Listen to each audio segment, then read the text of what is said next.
Bapa di surga, kami mengucap syukur kepadamu, Engkau telah memberikan kesempatan kepada kami untuk tetap boleh bernafas sampai hari ini. Itu semua karena kebaikan-Mu dalam hidup kami. Sebentar lagi kami akan merenungkan sebagian dari firman-Mu. Tolong Tuhan berkati perenungan hari ini, agar melalui firman-Mu, Roh-Mu dapat bekerja dalam hidup kami. Terima kasih Tuhan Yesus, dalam nama-Mu kami telah berdoa. Amin. Shalom, salam sejahtera yang dari Tuhan kita Yesus Kristus dimanapun saudara sekalian berada. Hari ini kita sama-sama akan belajar sebuah tema yang berjudul berkat dari ketaatan pada firman Tuhan, terambil dalam Kejadian 26 ayat 1 sampai 35. Namun kita akan membacakan ayat yang ke-1 sampai 3 saja. Demikian firman Tuhan.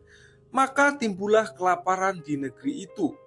Ini bukan kelaparan yang pertama yang telah terjadi dalam zaman Abraham. Sebab itu Ishak pergi ke Gerar kepada Abimelek, raja orang Filistin. Lalu Tuhan menampakkan diri kepadanya serta berfirman, "Janganlah pergi ke Mesir, diamlah di negeri yang akan kukatakan kepadamu.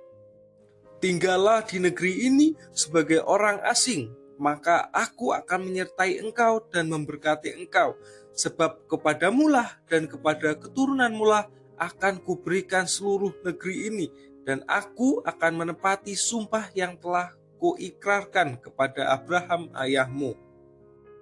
Saudara sekalian, pada tahun 2023 ini banyak orang berbicara tentang krisis, banyak orang berbicara tentang inflasi.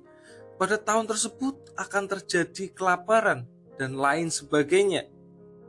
Ini adalah bagian dari kehidupan yang sangat menakutkan, bukan hanya bagi pribadi tetapi juga seluruh masyarakat dunia.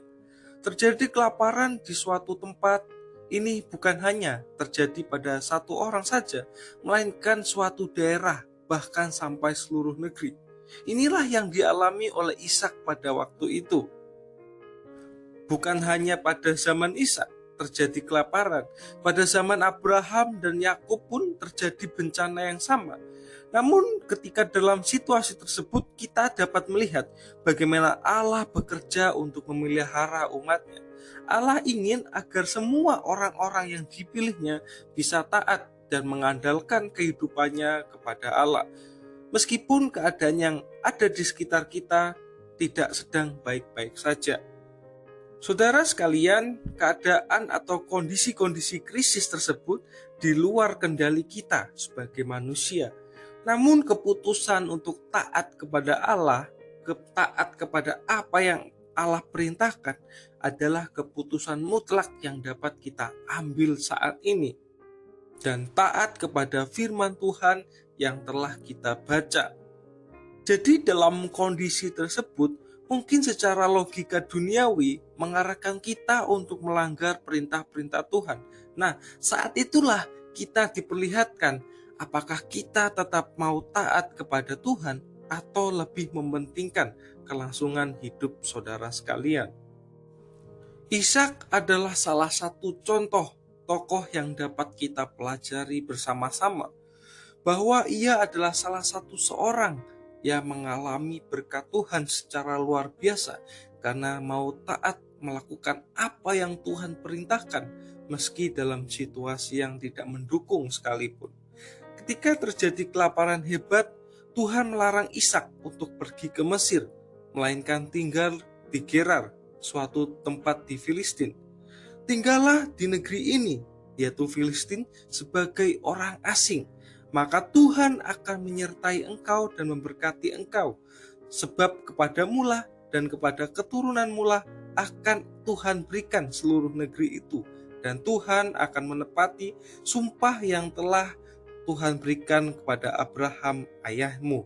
Nah, di dalam kondisi tersebut juga pernah dialami oleh Abraham.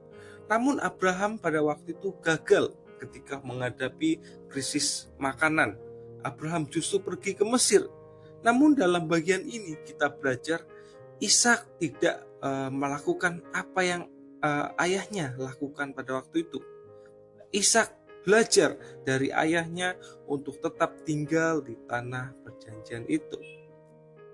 Saudara sekalian, bagaimana dengan Anda? Apakah masih mau taat kepada Tuhan atau memilih melanggar perintah-perintahnya? Apapun keadaan saudara sekalian saat ini, apapun kondisi saudara sekalian, dan apapun tantangan yang sedang saudara sekalian hadapi, ingatlah bahwa kita harus taat kepada Allah. Jangan sampai di dalam kondisi yang sulit tersebut kita melanggar perintah Tuhan. Dengan menaati perintah Tuhan di dalam kondisi yang sulit ini, Tuhan akan menyediakan jalan bagi kita. Dan berkat-berkat Tuhan akan dilimpahkan kepada setiap kita. Amin untuk firman Tuhan.